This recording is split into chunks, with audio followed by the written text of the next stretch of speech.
All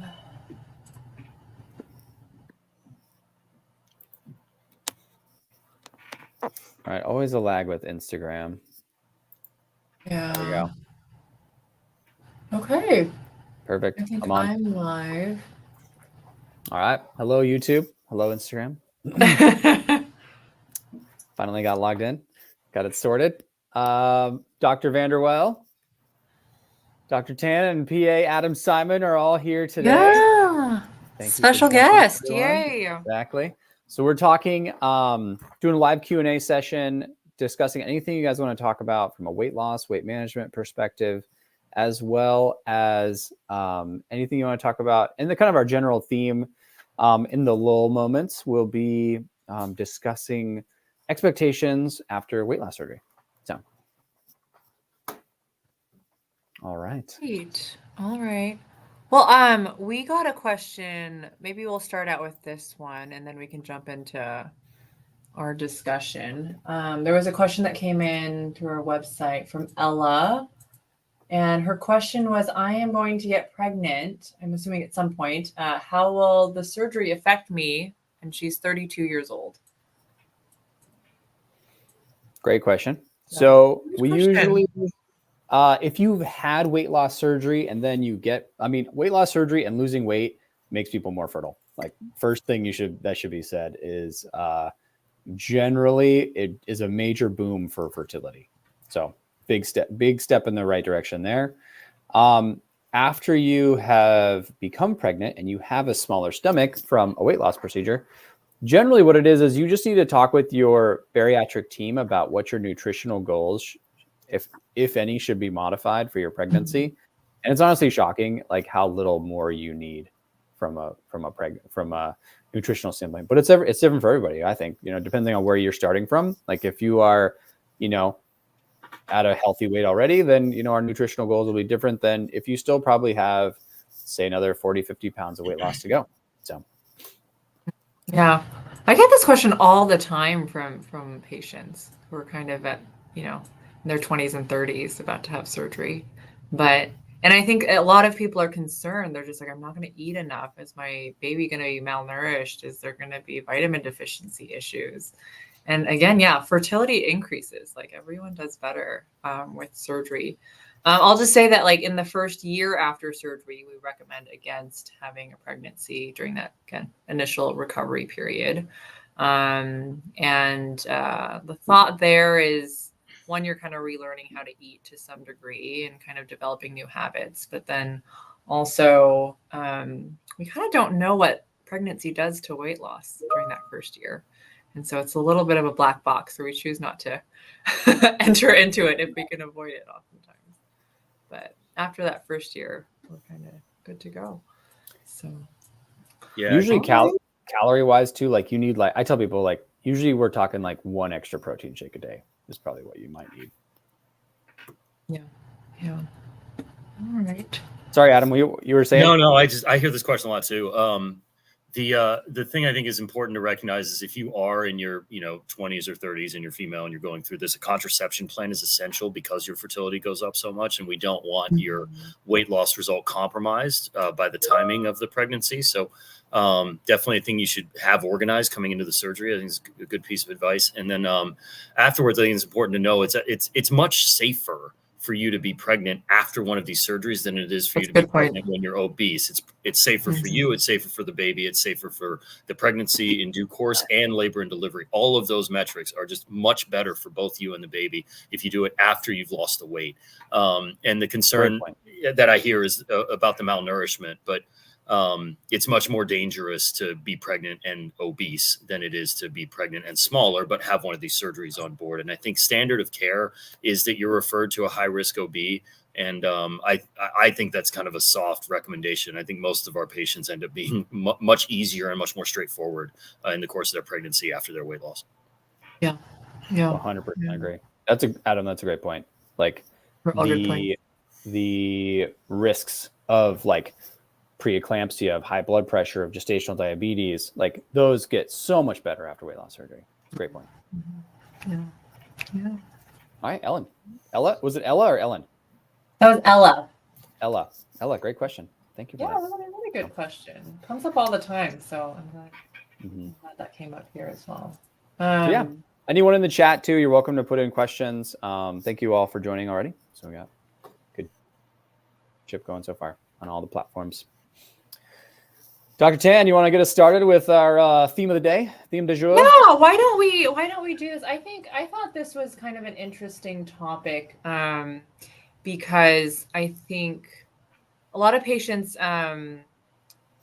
probably I think it's a muddled picture. It's very different for everyone. So I kind of wanted to kind of jump into defining what success means for our patients after this surgery.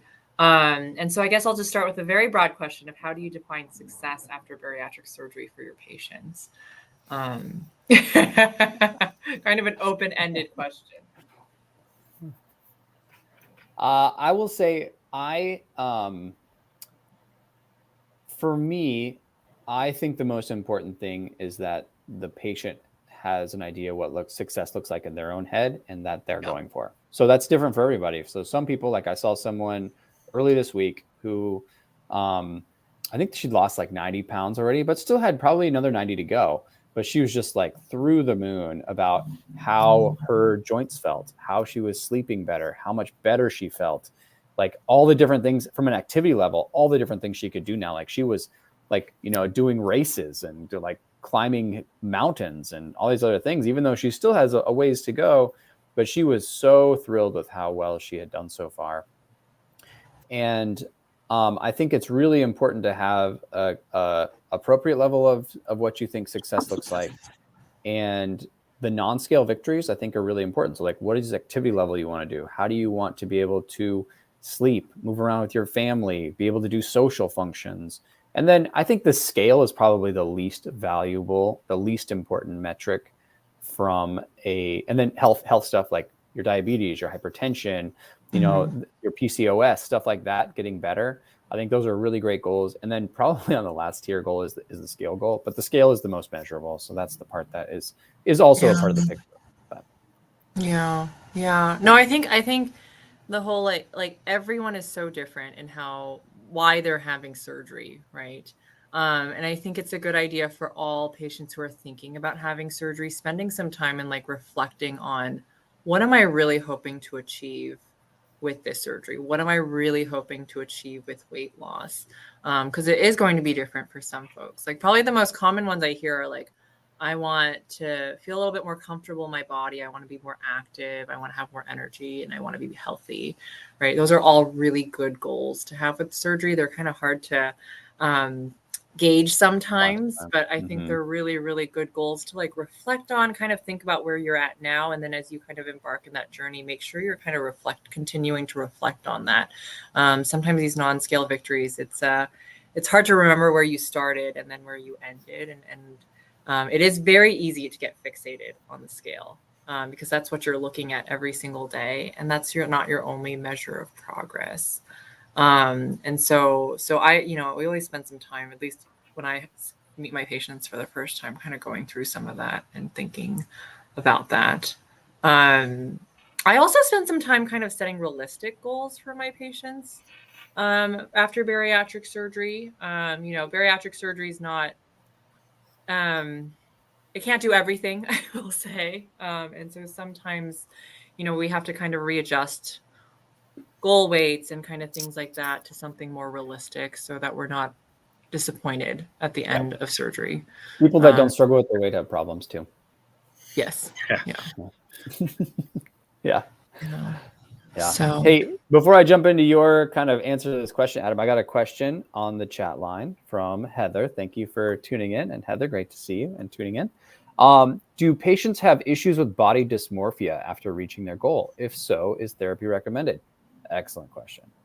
I would say it's very common, especially if you've lost a significant amount of weight, to really struggle with body dysmorphia. And by body dysmorphia, we mean you look at your body and you don't really believe what you see. And actually, it's a very interesting, it's a psychological, and like there's a thing that's going on there when the way that you are perceiving reality is actually is not truthful. And I think a very good example of this for patients in bariatric surgery is when you lose a lot of weight, you go to the store to buy some clothes and you're like, oh, there's no way I'm going to fit in this. There's no way I'm going to fit into this outfit. And you like, okay, all right, whatever. I'll just try it on and see what other size I need to get. And it's loose. And it's like, patients tell me this all the time. I hear that story every single week, multiple times. And it is I just realized how far away my perception of reality is from the actual reality, because those clothes didn't change, but I was convinced myself I would never fit into them. And they're actually loose on me now. And they're just like, wow, my perception of what I am is so far off from what is really truthful. And that actually, especially in the immediates after weight loss surgery, that's pretty common for actually several years to really adapt and sort of get used to, and for yourself to accept. Therapy, absolutely. I think therapy is a great thing to work on as you're going through this process in general. I've never discouraged someone from getting therapy. I think it can be really helpful. That being said, I think some therapists do it better than others.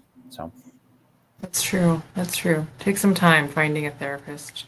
Yeah, make sure you really feel like you communicate with the one that you find, and also that they have experience with sort of this journey too. Yeah.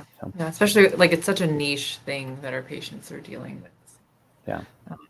Great question though. I kind of recommend is like taking some pictures, having some evidence for yourself, like taking pictures early on in your journey and then kind of reflecting on that as well. And then other like measures apart from the scale number. Like I often will tell my patients to measure inches and things like that, because they'll be like, I'm losing inches, but not my weight's not moving. So.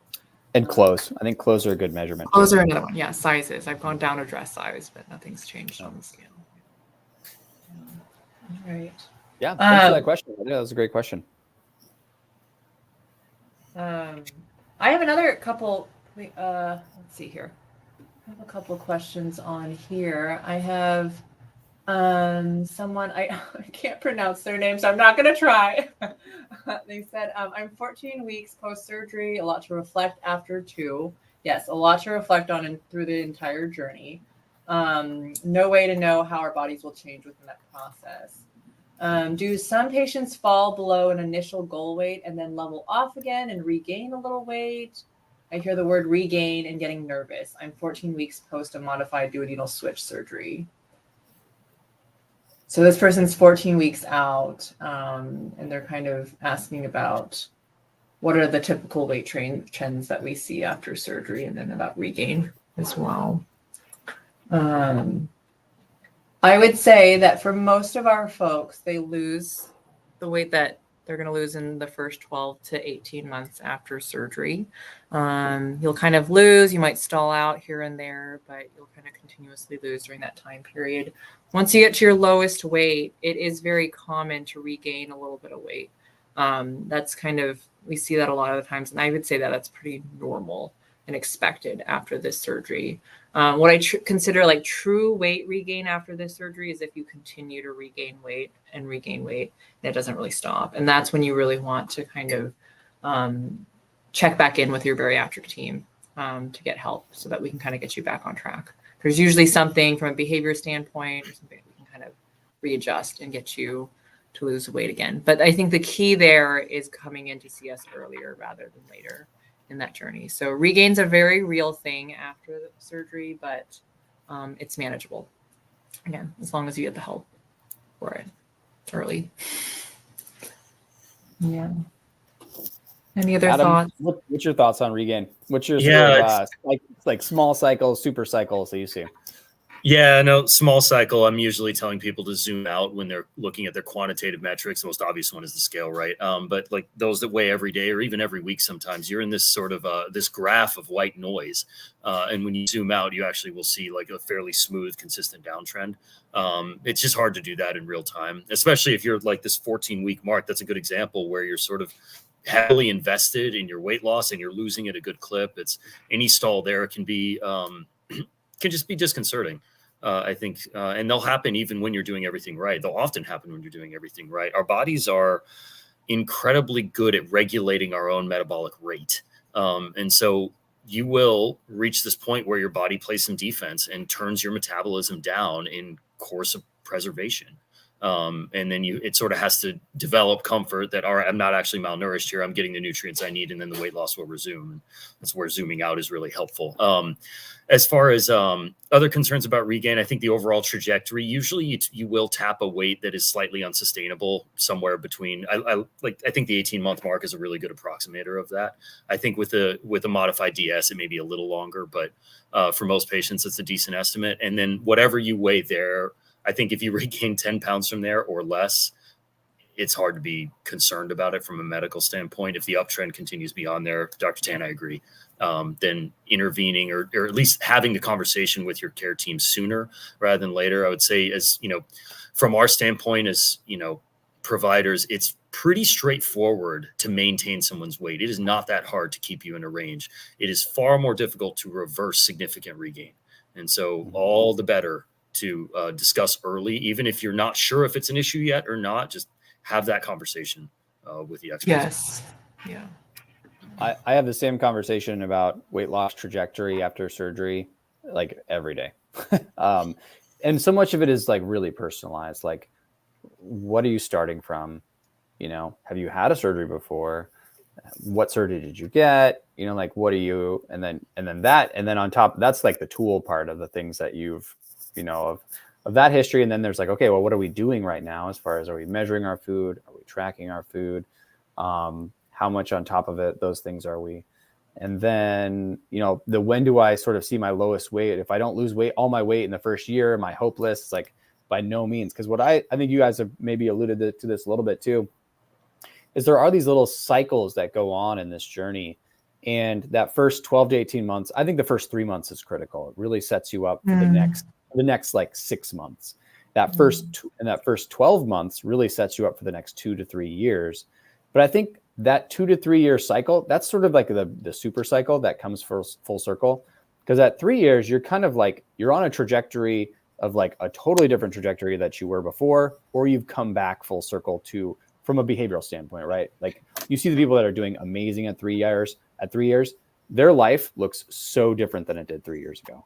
The people that are struggling again, their life, like their food choices, what they do, their portion sizes, what they do in their free time, like those choices and how they're living their life looks very similar to the way it did before surgery. And they're generally struggling. But that's not the end of the story there either, is that, okay, well, now the cycle sort of starts over again, which is, okay, what are the next steps we're going to take towards? And I mean, we're seeing patients in our practice that are 10 plus years out that are getting to some of their lowest weights ever, which is not something you commonly hear of, you know, in bariatric surgery. I think some of the medications are kind of helping people give that little bit of edge, but also I think we're getting better at messaging and being able to give clear, objective targets for people to hit to really have the most success in their lives. So it's such a journey. And I think it's a wonderful journey to be a part of. And it's something that, you know, we just have to accept as the part of our reality, is that, hey, if I'm struggling with my weight, there's these things I just got to manage and keep track of and get help with. So. And I think another important thing is, I think a lot of our patients, they really want to come see us with success. You know, they want to come see us with like good news, and we want to celebrate with them and everything's great. And there's some fear, I think, of one failure and then coming to your provider with this sense of failure or the sense of struggling. And that's very real. And I'll just say, like, we love celebrating with our patients. Like, I love celebrating all the victories, but I think just as important, probably more important, like, I want to be here for you when you're struggling. Like, that is really what we're here for.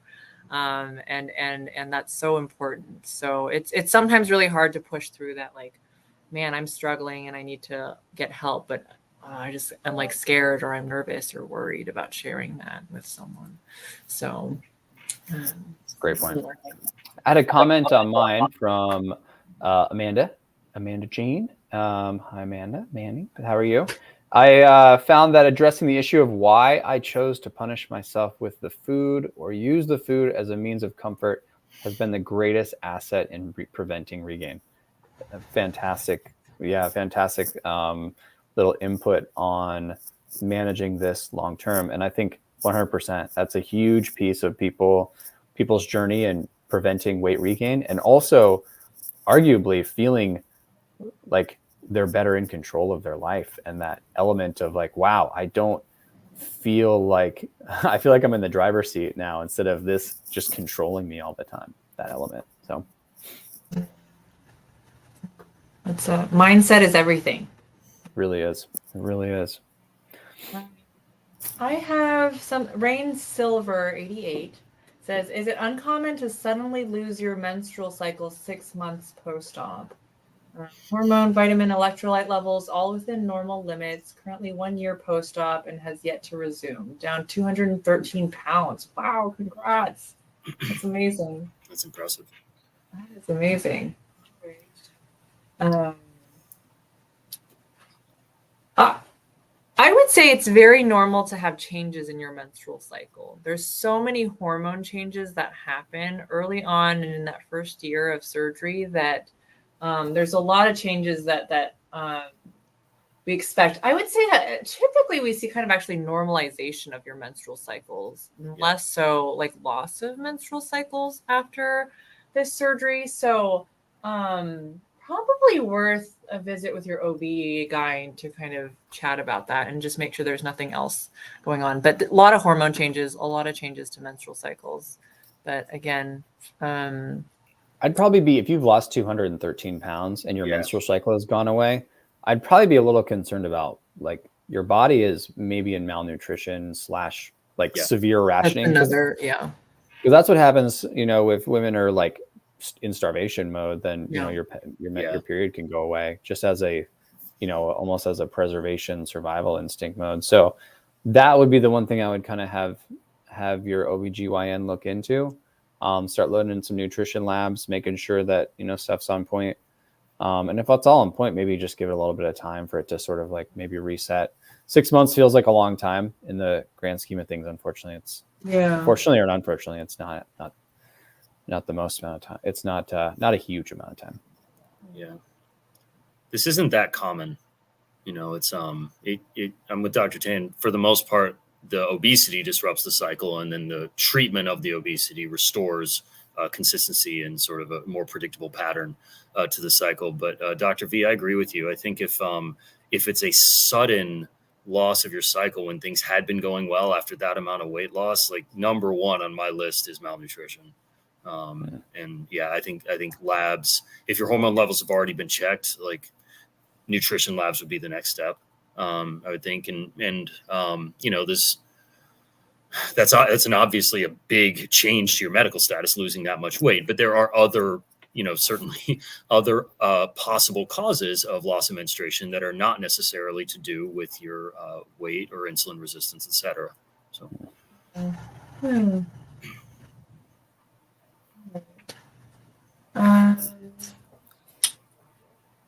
All right, I have a couple more. What type of bariatric surgery do you do the most of now?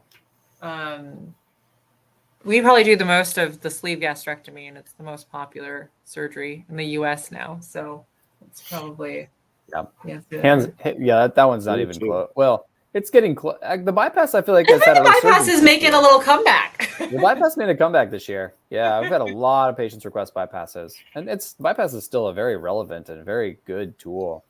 It's just I actually had this conversation right before this visit. It's like the sleeve is such a nice, reliable, simple tool that works so well for so many people that the bypass works really well, and it has so many great things about it. But it does open up a little bit of there's some little bit of mystery boxes that get opened up with a bypass, you know? And like 5-10 years later, you're like, I'm having this weird thing or this thing. It's like, is this my bypass? It's like, it could be, you know? And the figuring out if it is tricky. Figuring out the solution can be tricky. So, and if you come back with a sleeve and you're like, I have this issue or this issue, and it's like, I'm sorry you're having those issues, but the chance of it being your sleeve is super, super low. Yeah. So.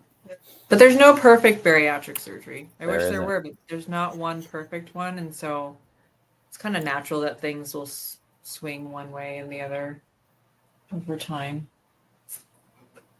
All right. Yeah. I mean, I think what's cool is that this is such an exciting time for people that are struggling with their weight, because with the tools between like the least invasive endoscopic sleeve, the laparoscopic sleeve, the gastric bypass, now the SADI and the DSs are getting better. We're getting safer at those, and with the medications as well. You know, I think if we put all these pieces together, the amount of people that can be helped in extremely effective, meaningful, safe ways has never been better. Never been better. So it's cool. It's a great time.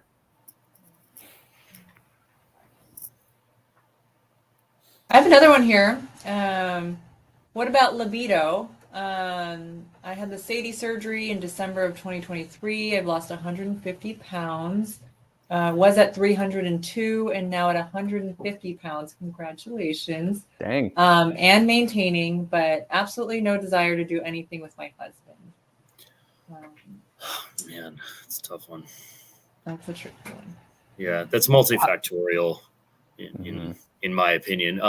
Part of it, I like that we spoke about body dysmorphia earlier. That can seriously affect your libido and desire and kind of your, let's say, willingness to engage there. I think if you feel like your body is not really yours anymore, or it's foreign to you, it's tougher to feel that drive that you're accustomed to. I think that's part of it. Undoubtedly, the metabolic changes have effects on other systems of your body. But in general, I think the trend tends to be an improvement in libido overall. I know. Men, we're getting all the unusuals today. Yeah, for men, it's kind of the mechanism is pretty easy to describe. Like obesity inhibits your testosterone function and production, and so when you treat the obesity, those things go up, and with it, usually libido.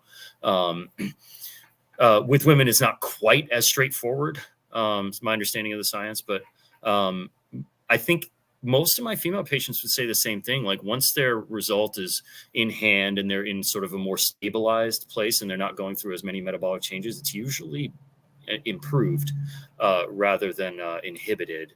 But it's both physical and psychological factors contributing to that, and those are really hard to account for in their entirety in both ways. So it's a unique individualistic thing. And, I hope, if you want it to come back, I hope it does. And if you're content with the new normal, then, that's cool too.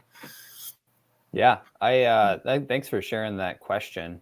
I know that's a very personal one.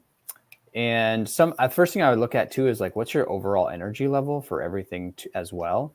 Because sometimes when people have lost that significant amount of weight, their body's still catching up and their energy level is still maybe not quite where we want it to be, and can still be struggling. So if that's part of it, then I'd say that part is also probably playing into it. But yeah, I agree with, like what you said, Adam, is that almost most of the time, vast majority of patients, the libido situation goes significantly the other way. I mean, hypersexuality is actually kind of one of the things I warn people about sometimes, as far as, when food used to be their coping mechanism or this thing that they filled with their life for all these different things, sexuality can replace that in some cases, and in a detrimental way in their life sometimes. But in this case, if it's a decreased libido, I would certainly look at the energy level stuff, number one. And then if that's not going, I would probably talk to your doctor about, just like your regular PCP, about like what you can, if there's some things you can do. We're getting better and better medications and supplements that can help libido in general. So there's definitely help out there, and understanding it and seeing it and kind of acknowledging it is a great first step. And then kind of going from there. Because I think a bunch of them, I mean, the only thing we haven't really talked about today is hair loss. but like libido, periods, hair loss, frequently these things can be sequelae, and the people that have actually mentioned this have all had very significant weight loss, like significant triple digit weight loss. And part of those things are your body can be rationing, and your body has lost so much weight. There are pieces of it that are sending your body's always sending these messages to itself, right, internally. And that's why it's so hard to lose weight, is that before surgery, the message in your body, anytime you go into a calorie deficit, your body goes on the 5-bell alarm. It's like, we need to get some food. We're going to die. We're not going to survive the winter. Go find some food and go eat it. And after surgery, that message completely changes inside. It's like, hey, cool, we got storages, all these other things. But as you have lost a really significant amount of weight, that message changes into like, hey, we got to like batten down the hatches. We have some tough times ahead. So your hair, like that's why you start losing hair, is because your hair gets, the proteins getting sent to synthesize your hair gets rationed. That's why with, if anyone's going through starvation from a woman, it's a woman that has periods, your cycle generally gets, significantly disrupted because your body says, hey, we're in starvation. We got to turn this system on. This is a non-critical function system right now. We got to turn this off. Libido can be the same thing. So that'd be one of my first things I'd look into, is just like, hey, is this very significant and rapid weight loss? These things may be downstream of that, and that we just got to like manage those with the situation, and kind of play out those hands as we can, and manage them the best we can. That's the thing that's always, that's why you want experts, I think, in this journey, is because there's so many times where we're like, hey, we're with obesity, we're playing the hand we're dealt. That's why we have these tools that work really well, and the tools can have, there's different weird speed bumps that come up that we got to navigate as well. Yeah. I mean, I would also say, like, there's no one normal journey after this, like, surgery. It's so complicated. Like, weight loss, the changes that your body go through, it's so complicated. No one understands it fully. Everyone's very different in terms of how, I would say, they react, or kind of what the side effects are of like losing this much weight so quickly. And so it's different for everyone. I think for stuff like this, like, communication with your partner is really important here. Your body has been through so much change in this past year.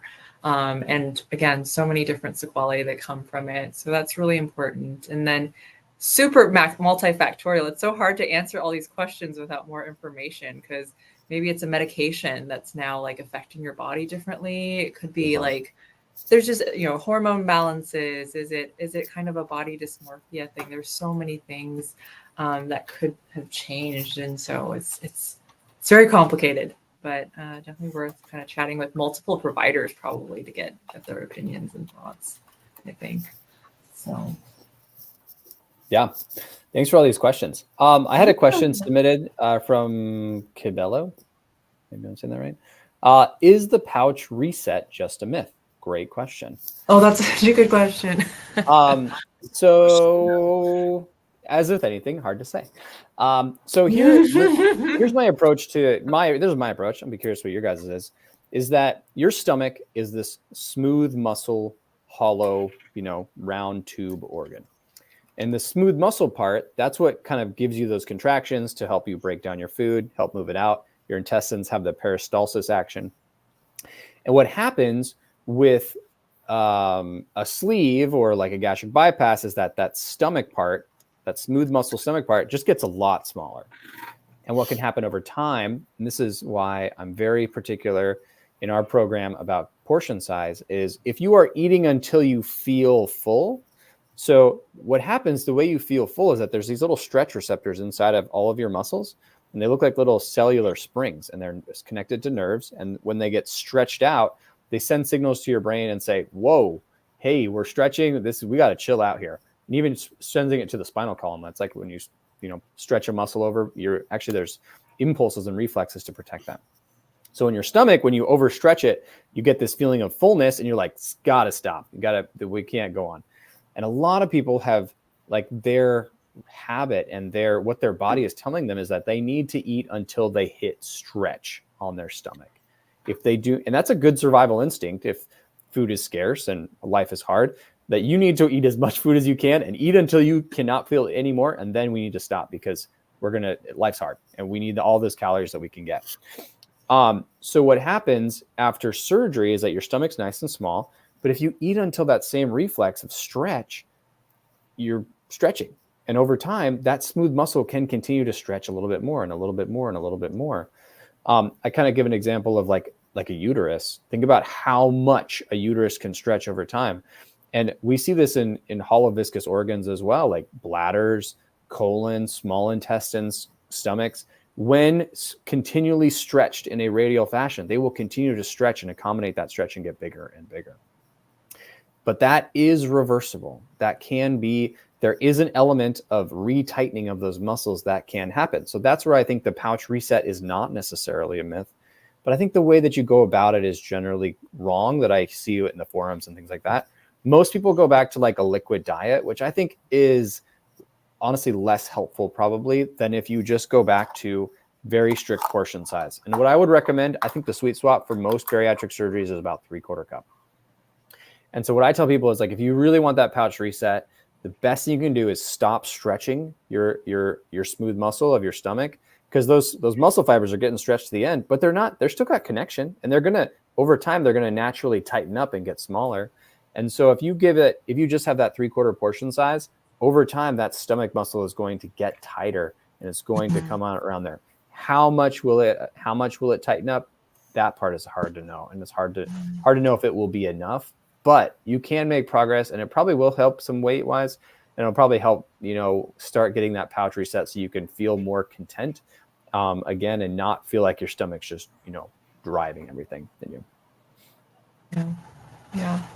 That's a great, because the other really common question that I hear is like, do your pouches stretch out again? Right. And I think there's so many myths, so much misunderstanding about like what your stomach does after the surgery. And to some degree, we don't really know what happens.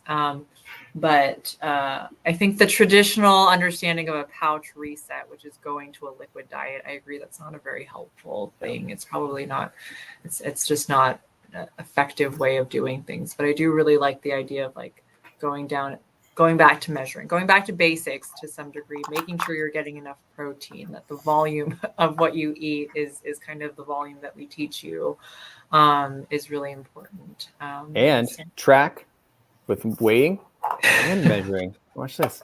Here, tear, food, track. Beautiful thing. Look at that. Yeah.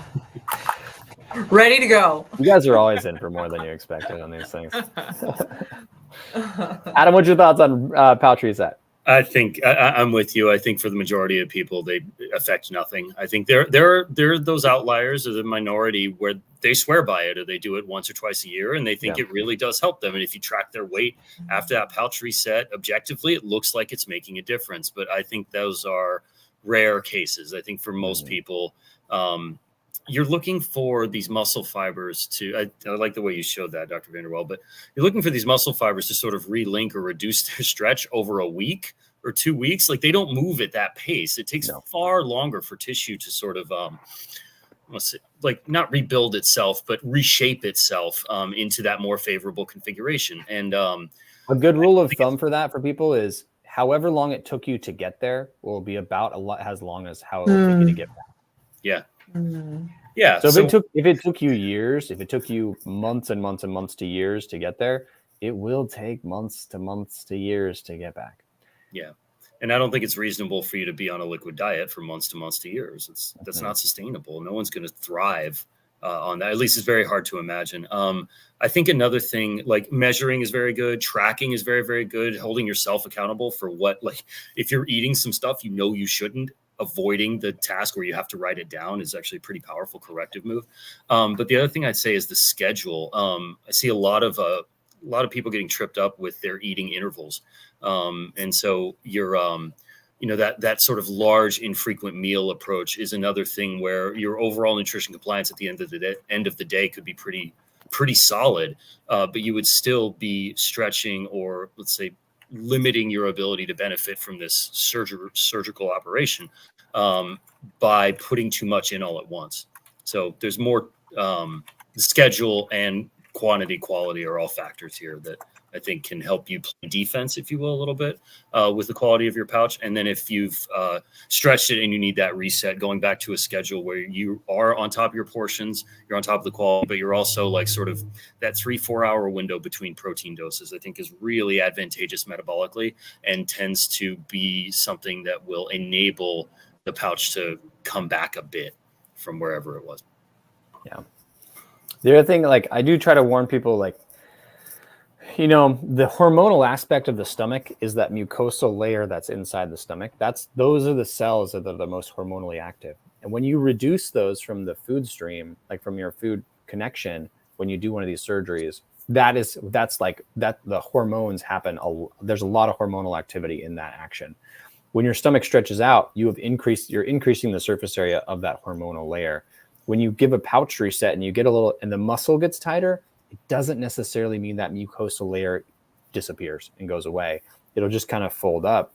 So you don't get your satiety part will improve with that. But the mucosal and the hormonal level, it's going to be tougher. It's going to be tougher for that to be accommodating. But these factors are very complex and there's a lot of things moving with them. So I had another question come up in my thing from Rachel Minis. Had a Roux-en-Y gastric bypass as well as medical weight loss. I'm currently in a situation where I've lost more than I'd like. How would you assist with regain, if any, and maintaining? For me, uncontrolled weight gain seems worrisome, but also muscle loss isn't great. Great. All these things. I'll agree, Rachel. So in my experience, there's a lot of things you got to take into account. Like, are you able to eat everything okay? Are you having any dysphagia? Are there any swallowing problems? Are there malabsorption problems? Are you getting your vitamins? All those things are super important.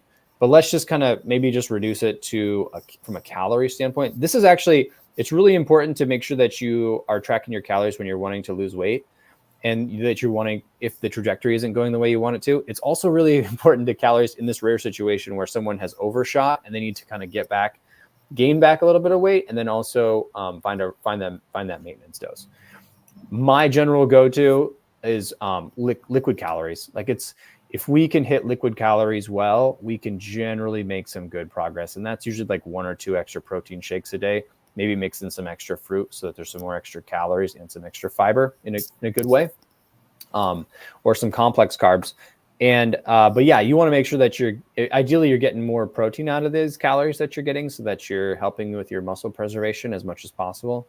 But this is actually a time where tracking your portion sizes, not necessarily portion size, tracking your calories and your macros is really important, so that we kind of know what we need to work with. Because if we're not gaining weight and let's say you're at 950, 1100, 1200 calories a day, we got to say, okay, well, we need to actually go up a little. Maybe we need to do this now.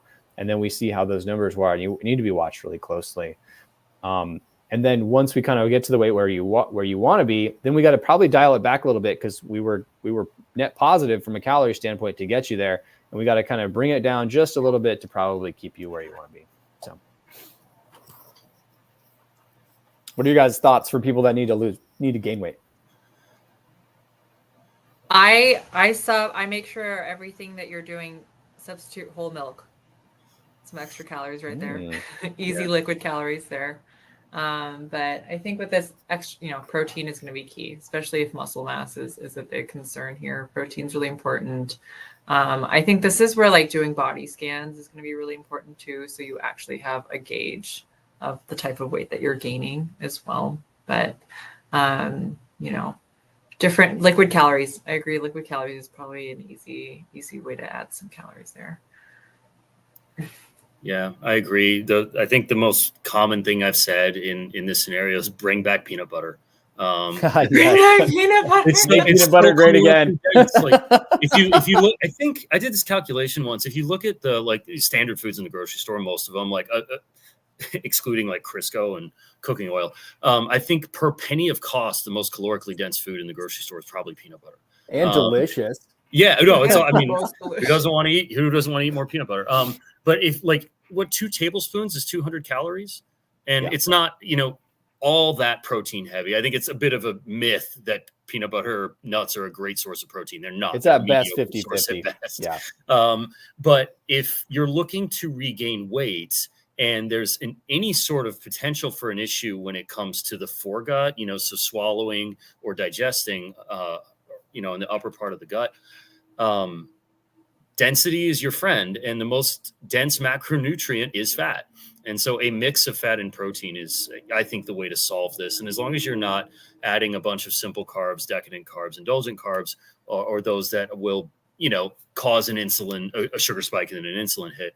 If you're avoiding foods like that, the weight gain will be healthy, and you will gain a nice mix of, a little bit of fat, but mostly muscle on your way up, even if you're eating fat. And then, the other behaviors that go with that, like good hydration practice. Hydrated people don't really burn muscle very easily. Hitting a protein minimum, people on like 60 grams plus of protein tend to hang on to their muscle a little bit better.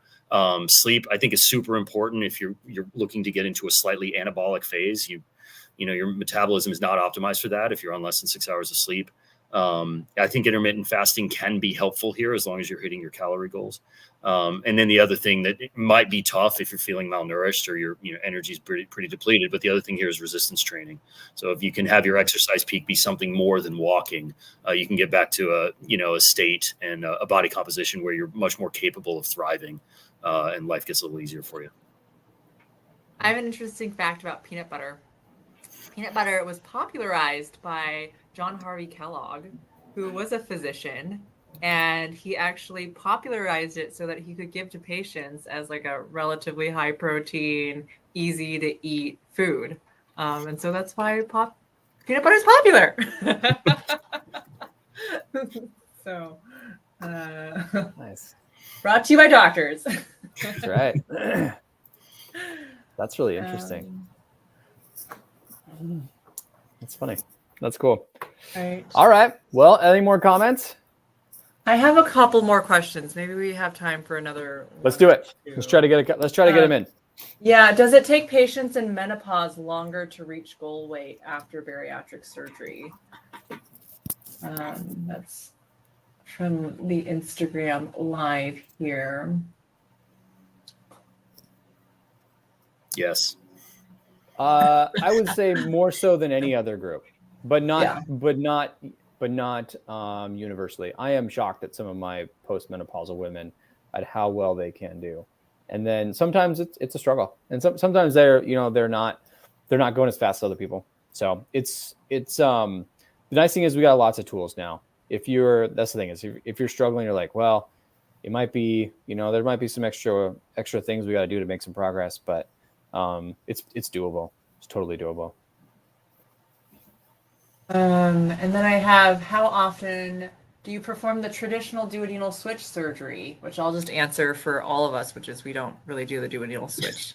We're mostly doing the gastric sleeve and the gastric bypass here. Although maybe at some point starting to do the SADI. Yeah, I think once the SADI and the DS it's easier to get them approved from insurance. It'd be a lot easier to grow that program. Problem is that they just don't come around that often. And when they do, it's really hard to get them approved by insurance. And then, I like whatever I do, I like to be really good at it. And if you don't do something a lot, it's hard to be really good at it. Mm-hmm. And so that's why I've just generally kind of been pretty bypass heavy because for my not sleeves, because it's, an operation that I can get really good at. And it treats all the different, it covers all the weaknesses of the sleeve. The heartburn, if you need more diabetes stuff, like a good bypass can go such a long ways. Is there any perfect operation? Of course not. But I would love to do more SADIs and stuff in the future, particularly for my really high BMI people where especially if you do like a 2-stage where you do a sleeve, get them some more weight loss, then do a SADI, or just do it all in one stage. Cause I done a lot of high BMI bypasses recently, and man, those, it'd be so much nicer to do SADI than a bypass, like just from an operational standpoint, and also arguably gets more weight loss, interestingly, but I don't know. So that's my 2 cents. Some roadblocks here and there. Yeah. And then once we're at goal weight, how many grams of fat are you comfortable with your patients having for a day? I'm tracking my macros on MyFitnessPal. I don't traditionally have my patients track fat. I'll have them track calories if they're struggling, or carbs, but I don't really usually have fat as. I don't usually have a fat goal, except that it's usually like 50%. I'd say 50% protein. From what I usually they'll have a calorie goal, and then 50% of that comes from protein. Ideally, about 25% comes from carbs, 25% from fat, maybe 30-20 carbs versus fat. Maybe, it really depends on the person, but usually it's about 25% from fat. I think like one pitfall I'll kind of see with our high protein diet that we work with is like you do kind of, if you start leaning towards the fattier meats and whatnot that are kind of higher fat content, I do like sometimes your cholesterol will go up a little bit, or sometimes you're eating too many calories because you're kind of leaning towards those proteins. So sometimes we'll have to like kind of push our patients more towards lean proteins. But I don't think I've ever really had anyone track their fat intake actually. But yeah, yeah. I've definitely, You have. yeah, I have. I think part of it is I grew up in the deep South, so I'm kind of sensitive to the heavy butter, heavy cream cuisine, and you know, just the pitfall that can provide where the patients feel like they're genuinely doing everything right, but they miss that in their tracking, and this staggering number of calories that cooking that way or eating that way can add.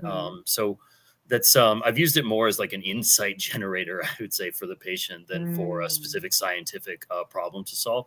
But I think It's a great point. I don't know. I think that's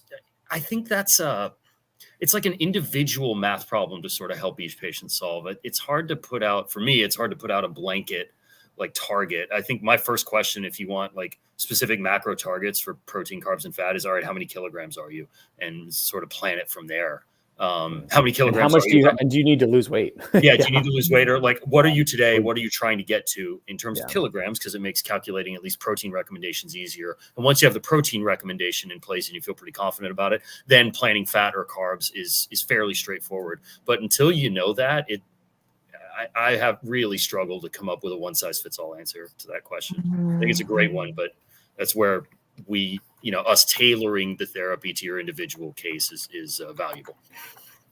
I think that's where I've really just in the last few years, I'm particularly like, it's really hard to give blanket statements from a macro, even calorie standpoint, because everyone can be very different. And that swing is wild. I mean, I have some patients that are like 800 calories as their maintenance, which is like something that most mainstream stuff will like be like, just not accept as reality. But they're like, if I go over 800, these people are tracking very fastidiously. And they're like, if I go consistently above 800 calories, I start gaining weight. And they're like, if I keep it there, then I can maintain. And so it's a very personalized approach that it has to be for what's going to be right for that person. But Adam, I think you're totally right on. People, particularly with fat, because fat's so much more dense calorically, like it's 9 calories per gram of, you know, versus 4.5 for protein and carbs, that adding that extra fat that's in foods can just blow up your calorie numbers so quickly. And that's where the difference you see, like if you get any of those cookbooks, the healthy cookbooks, they're like, you know, do this alternative instead of this. And it's like, wow, the calorie numbers are like, this is a third the calories of this option, even though they look and they taste very similar in just the way that they kind of move some different things around. That's just like the baseline for, certain places is like heavy fat, heavy cream stuff. So it's a great point. Yeah. Seems like the theme today is it depends. Totally. It depends. Maybe. It depends. Cool. All right. Well, thank you everyone for all the great questions. That was, we barely even got to all these within 55 minutes. So appreciate everyone's input and tuning in. And keep an eye on the schedule for our next one. Usually we do them every 2 weeks. And if you have questions, you're welcome to check out our website, submit them. And we want to try to address them at our next one. You can also try to type them into like the YouTube. These things get recorded on YouTube, but and we'll honestly, like, you know, YouTube is not our day job, unfortunately. Fortunately. So we try to look at that stuff every once in a while, but yeah, it's not. We love engaging with people out there and helping people, and we're there for you. So. All right. Thank you all. Thanks for joining us, Adam. Thank you, PA Simon, for joining us. It was great. And thanks everyone for tuning in. All right. Bye. Have a great day.